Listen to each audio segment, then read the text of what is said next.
বাবা গাছের আম কাল দাদু পাড়িয়ে নিয়ে এলো, কত কষ্ট করলো দাদু বলো। আর ও বাবা ঠাকুর ঠাকুর ধরো ধরো ধরো, এটা কত ভারী। বাবারি বাবা দিয়ে এটা ধরো তুমি এটা ধরো। কি সুন্দর এটা।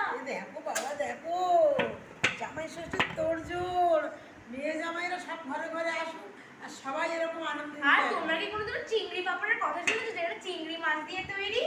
তাহলে আজ শুনে নাও। সো এইটা হচ্ছে চিংড়ি পাপড়। এই যে এখানে লেখাই রয়েছে চন্দন পাপড়, আর এই যে চিংড়ি মাছের ছবি, চিংড়ি মাছের ছবি দেখতে পাচ্ছ। আর তোমরা কি কোনোদিন কাঁচা আমের পাপড় দেখেছো? এই দেখো কাঁচা আমের পাপড়, পুরো সবুজ। কেমন? আমি রোজ কথা বলি, আজকের আমার সোনা কথা বলছে। তোমরা অনেক অনেক কমেন্ট করো, ছোট্ট আমার সোনা। আর এই দেখো তোমরা 30 কেজি আম, এই সব আম আমাদের গাছে, আর এখনো গ্যারেজ ঘরে তোলা।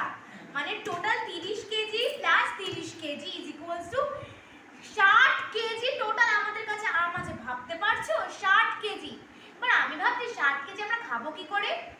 বাই। কেমন হয়েছে গাছের জামরুল? যদি এরম গাছে ঝুলে ঝুলে থাকে, এর থেকে আনন্দ কিছু আছে? খাবার থেকে দেখে আনন্দ পেট মুখ বুক ভরে যায়। আমার তো এরকমই হয়।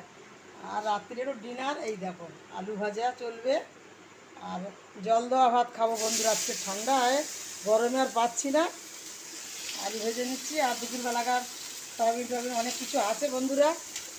তাহলে কালকের পুরো ভিডিও না দেখলে তোমরা আমার বুঝতে পারছো না। আর একটু আগিয়ে নিলেও সরি দেখানো হয়নি, বেগুন কটাও ভাজবো। হ্যাঁ, তাহলে আবার পরে দেখা হবে, আসি।